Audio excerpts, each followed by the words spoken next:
Hello and welcome to the ISO 9001-2015 Awareness Training Program. In today's session, we'll be focusing on Clause 8, Operation. This clause is central to ensuring that your daily production activities meet customer and quality requirements. Let's take a look at what you learn in this session. What Clause 8 is all about. The key requirements within this clause. Simple definitions for important terms. Why Clause 8 is critical in garment manufacturing. And best practices you can apply on the production floor. What is Clause 8 about? Clause 8 covers the entire production process from understanding customer needs to delivering the final product. It requires you to clearly understand what the customer wants. Control every stage of the production cycle. Effectively manage suppliers and outsourced services. Prevent mistakes and ensure that products meet expectations. This clause truly represents the core of your factory's daily operations. Key requirements of Clause 8. 8.1 Operational planning and control. Plan and control your processes. Example, create daily production plans and use checklists. 8.2 Requirements for products and services. Understand what the customer expects. Example, review buyer specifications and approve samples. 8.3 Design and development. Applies only if your company designs products. Example, for OEM factories, this may not apply. 8.4 Control of externally provided processes. Manage suppliers and subcontractors.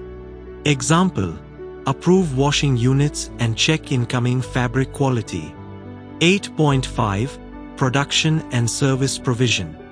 Control how work is performed. Example, follow stitching SOPs and conduct inline quality checks. 8.6 Release of products and services.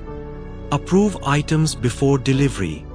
Example, final inspections are documented before shipment. 8.7 Control of non-conforming output.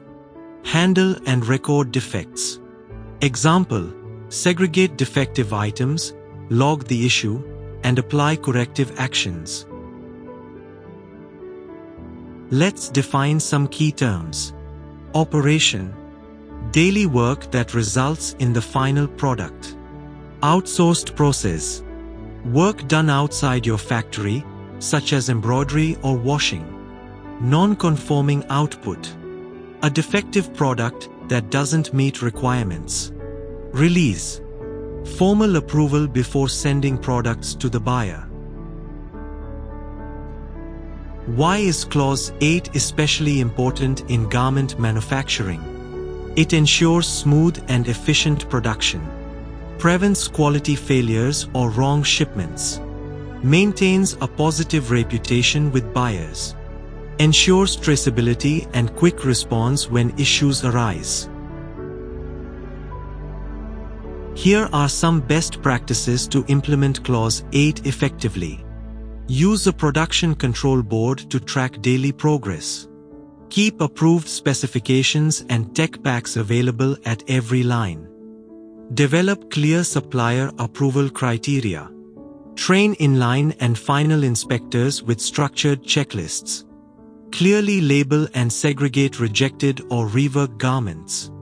Maintain a corrective action register to track recurring problems. Summary of Clause 8. Clause 8 is about executing production correctly, every time. Each step must be properly planned, controlled, and monitored. Quality should be built into the process, not just inspected at the end. Both suppliers and non-conforming outputs must be actively managed. Thank you for joining today's session. We hope this lesson helped you understand Clause 8, Operation under ISO 9001, 2015. If you found this training helpful, don't forget to like, subscribe, and click the bell icon to stay informed. See you next time in Lesson 9, Performance Evaluation.